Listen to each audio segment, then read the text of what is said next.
Opinion poll. Opinion poll. Opinion poll Opinion poll. Opinion poll. Opinion poll में opinion poll. Opinion poll. Opinion poll में इसके हाथ कितनी seat आ रही हैं?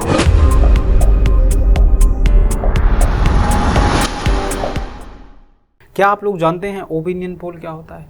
क्या एग्जिट पोल के बारे में आप लोग जानते हैं? क्या एग्जिट पोल कौन जारी करता है या कब जारी किया जाता है? इन समस्त बिंदु पर हम विस्तृत अध्ययन करते हैं। अगर यह चीज़ें आप लोगों को नहीं पता है तो आप वीडियो में अंत तक जरूर बने रहें ताकि यह जानकारी आप लोगों को प्राप्त हो सके और अच्छी भी लगेगी। यह क्लासें यदि आप लोगों को अच्छी लगे तो आप चैनल को लाइक करें, शेयर करें और कमेंट भी जरूर करें। लेकिन हाँ, इस क्लास में ओपिनियन पोल और एग्जिट पोल को अच्छे से समझने की कोशिश करिए। आइए दोस्तों, हम लोग समझते हैं ओपिनियन पोल के बारे में। सबसे पहले इसको हम व्यवहारिक जीवन में समझते हैं ओपिनियन पोल क्या होता है। जब चुनाव नहीं हुआ होता है तो चुनाव के पहले एक जनमत सर्वेक्षण होता है। जनमत सर्वेक्षण का मतलब आप ऐसे समझे 10-20 लोगों को इकट्ठा कर लिया जाता है। उसमें वोटर्स भी होते हैं और बिना वोटर्स, मतलब कि वोट देने वाले जो होते हैं, जो नहीं देने वाले होते हैं, सभी होते हैं। अब सभी से क्या पूछा जाता है? सभी से पूछा जाता है कि भाई आप एक व्यक्ति हैं, आप किसको वोट दे रहे हैं। दूसरे व्यक्ति से पूछा जाता है आप किस व्यक्ति को वोट दे रहे हैं। तो सबके अलग अलग विचार पता चलते हैं। जब सब लोगों के अलग अलग विचार पता चलते हैं तो उसमें यह भी पूछा जाता है कि आप यदि बीजेपी को वोट दे रहे हैं तो बीजेपी को ही क्यों दे रहे हैं, कांग्रेस को दे रहे हैं तो कांग्रेस को क्यों दे रहे हैं। क्या मुद्दा हो सकता है? क्या बेरोजगारी मुद्दा हो सकता है, शिक्षा, महंगाई हो सकती है। इन समस्त तथ्यों पर हम लोग क्या करते हैं? एक आकलन करते हैं। आकलन करने के पश्चात यहाँ से यह सिद्ध होता है कि जनता के बीच में या जनता की बुद्धि में, दिमाग में क्या चल रहा है या जनता का मूड क्या है इस बार चुनाव के मैटर को लेकर के। क्लियर हुई बातें? मेरे समझाने का मतलब यह है, ओपिनियन पोल का मतलब यह होता है कि यह चुनाव होने के पहले का एक सर्वे होता है जिसमें से मतदाताओं से कुछ प्रश्न किए जाते हैं। क्या प्रश्न किए जाते हैं? यह प्रश्न किया जाता है कि आपका मुद्दा क्या हो सकता है इस बार चुनाव में। मतलब जो 18वीं लोकसभा का इलेक्शन चल रहा है उस इलेक्शन में आपका मुद्दा क्या हो सकता है। क्या शिक्षा हो सकता है या आप किस पार्टी को सपोर्ट कर रहे हैं। अगर उस पार्टी को सपोर्ट कर रहे हैं तो उसका रीजन क्या हो सकता है। इन समस्त तथ्यों पर क्या होता है? ओपिनियन पोल जारी किया जाता है। अब जब एक तरीके का यह सर्वे हो जाता है, इससे सब कुछ पता चल जाता है कि हाँ जनता का मूड क्या है। तो जब ये चीज़ें जगह जगह पर हो जाती है तो इसी से तो आकलन किया जाता है, अनुमान लगाया जाता है कि कौन सी पार्टी का इस चुनाव में माहौल है। क्लियर हुई बातें? क्या माहौल है, कौन सी पार्टी आगे चल रही है, कौन सी पार्टी पीछे चल रही है, इसी को तो क्या दर्शाता है, इसी को तो ओपिनियन पोल बताता है। क्लियर हुई बातें? आइए यहाँ पे समझ लेते हैं कुछ बातों को। ओपिनियन पोल क्या होता है? तो यह एक चुनाव के पूर्व का सर्वेक्षण होता है जिसमें सभी लोगों को शामिल किया जाता है। कहने का मतलब है इसमें वोटर्स हों या वोटर्स ना हों, सभी को क्या किया जाता है? शामिल किया जाता है। क्लियर हुई बातें? अब यहाँ पर जो व्यक्ति होते हैं, आमतौर पर यहाँ पे पूछा जाता है आप किस पार्टी को वोट दे रहे हैं या किस पार्टी को वोट देने की या योजना बना रहे हैं। क्लियर हुई बातें? किस पार्टी को वोट दे रहे हैं या योजना बना रहे हैं। तो यहाँ पे क्वेश्चन पूछा जाता है, मतदाताओं से कई सवाल पूछे जाते हैं। क्या? जैसे मान लीजिए आपका मुद्दा क्या हो सकता है, किस मुद्दे पे आप वोट करेंगे, किस पार्टी को आप वोट करेंगे या किस पार्टी की को आप सपोर्ट कर रहे हैं, मदद कर रहे हैं, या आपका बेरोजगारी मुद्दा हो सकता है, शिक्षा हो सकता है, विकास हो सकता है या महंगाई हो सकती है। इन समस्त तथ्यों के जब मतदाताओं से कई प्रकार के सवाल पूछे जाते हैं तो मतदाताओं की हम लोग राय जान लेते हैं कि रुख क्या है।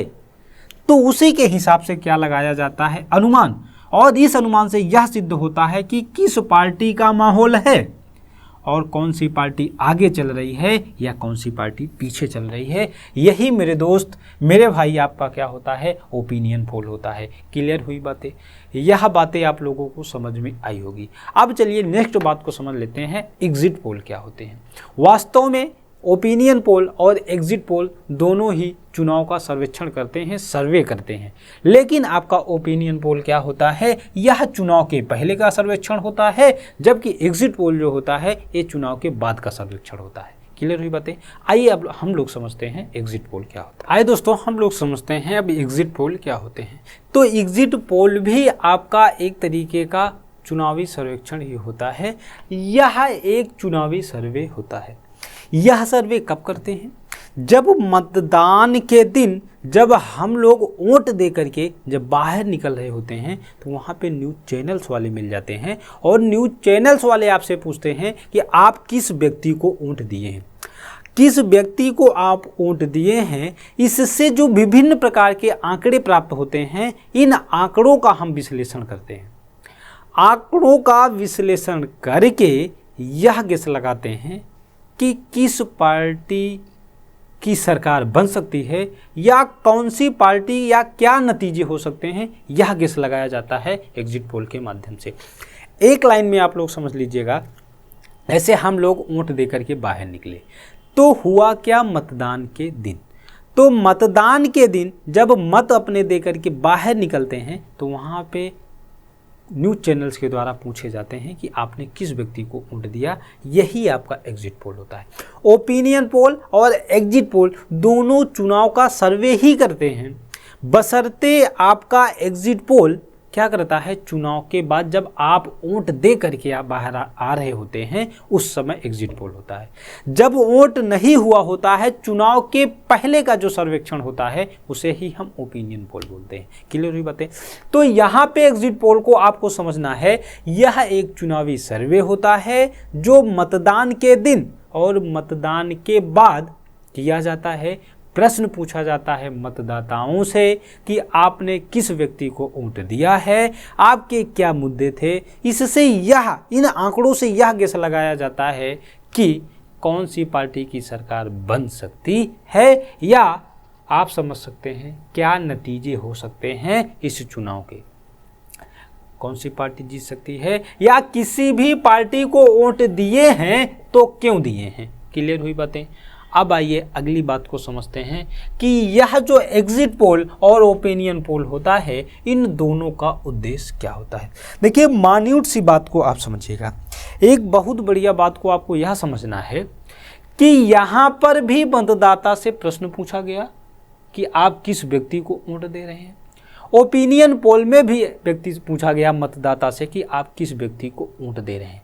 इसका मतलब साफ साफ यह है कि इतना तो दिमाग में सेट हो गया कि एग्जिट पोल हो या ओपिनियन पोल हो, कुल मिलाकर के इसमें सिर्फ जनता की राय को, जनता के मूड को जाना जा रहा है या जनता के विचार को जाना जा रहा है। क्लियर हुई बातें। इसका मतलब है कि यहाँ पे एग्जिट पोल और ओपिनियन पोल का जो उद्देश्य है, जनता का विचार क्या है, उनकी सोच क्या है, इस बार चुनाव का उनका मूड क्या बना हुआ है, ये जाना जाता है एग्जिट पोल और ओपिनियन पोल से।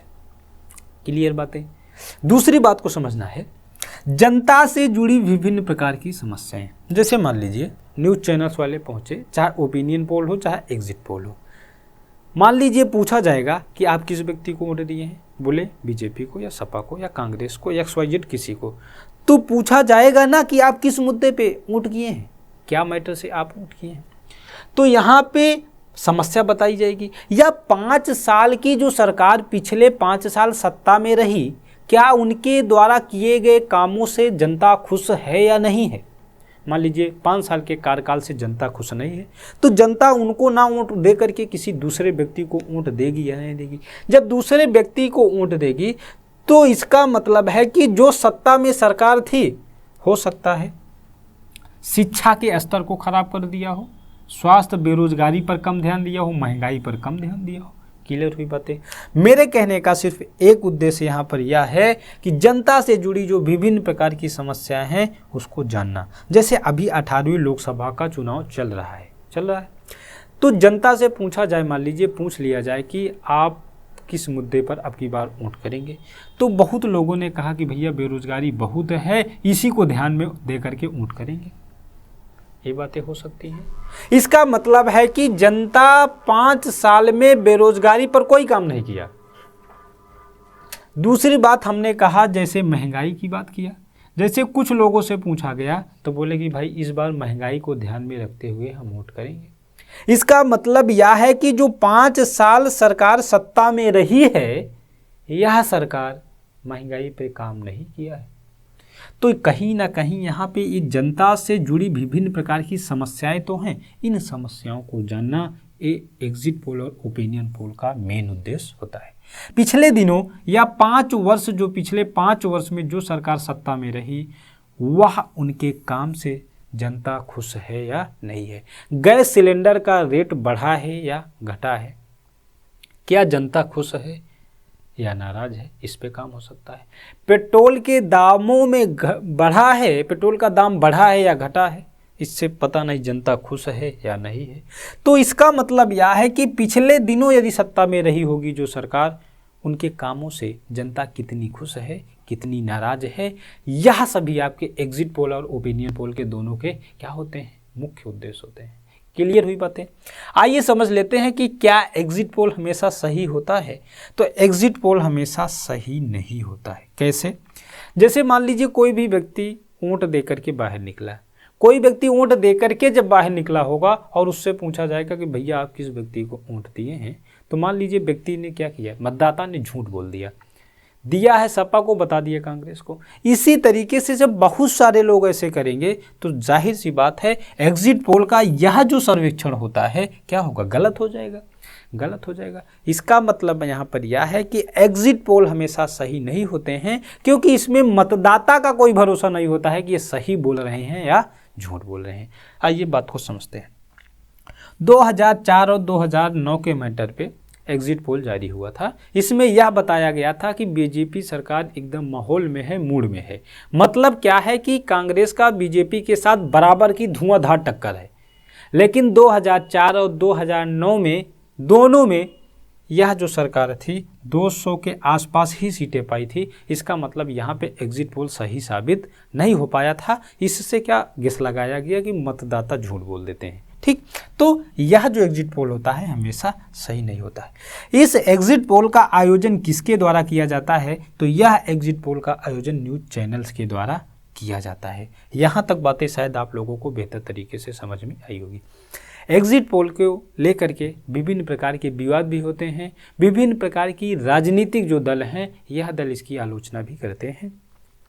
इस मैटर को लेकर के सुप्रीम कोर्ट में, इस मैटर को लेकर के न्यायालय में कई बार चुनौती भी दी गई। और जब न्यायालय में चुनौती दी गई तो फाइनली 2010 में जन प्रतिनिधित्व अधिनियम में एक संशोधन किया गया और उसके तहत आपका क्या जोड़ा गया, एक धारा जोड़ी गई 126A और 126A जोड़ा गया। इसके तहत बताया गया कि भारत में एक निश्चित समय सीमा के बीच में क्या नहीं किया जाएगा, एग्जिट पोल और ओपिनियन पोल को जारी नहीं किया जा सकता। क्लियर हुई बातें? यह बातें आप लोगों को बहुत ही बेहतर तरीके से समझ में आई होगी। एक बात को और समझ लेना है कि चुनाव आयोग का एग्जिट पोल पर क्या कहना है।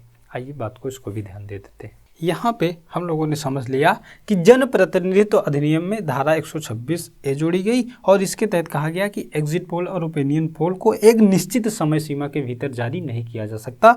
इसका मतलब है कि जिस दिन चुनाव का नोटिफिकेशन जारी होता है, नोटिफिकेशन जारी होने से लेकर के अंतिम चुनाव, जब तक अंतिम चुनाव नहीं हो जाता है, अंतिम चरण का चुनाव, इस बीच में एग्जिट पोल और ओपिनियन पोल को जारी नहीं किया जा सकता है। इसका मतलब यह जारी कब होगा, तो अंतिम चुनाव के बाद ही एग्जिट पोल आना शुरू हो जाता है, जिसे हम यह कह सकते हैं रुझान आने शुरू हो जाते हैं। क्लियर हुई बातें? अब समझ लेते हैं कि चुनाव आयोग एग्जिट पोल के मामले पर क्या कहता है। चुनाव आयोग एग्जिट पोल के मामले पर कहता है कि मतदान के दिन एग्जिट पोल या ओपिनियन पोल प्रसारित नहीं किया जाएगा। कहने का मतलब यह चुनाव के बाद ही किया जा सकता है और ऐसा करने के लिए जो प्रमुख आपकी सर्वेक्षण एजेंसियां हैं, वह सर्वेक्षण एजेंसी क्या करेगी, चुनाव आयोग से अनुमति लेगी, तत्पश्चात ही ऐसा काम किया जा सकता है। मेरे भाई, मेरे दोस्त, शायद आप लोगों को एग्जिट पोल और ओपिनियन पोल समझाने का बहुत अच्छा ही प्रयास किया गया था। शायद आप लोगों को यह बातें बहुत ही बेहतर तरीके से समझ में आई है। यह बातें आप लोगों को समझ में आई है तो चैनल को लाइक करें, शेयर करें और कमेंट करना बिल्कुल भी ना भूलें। Okay, thank you.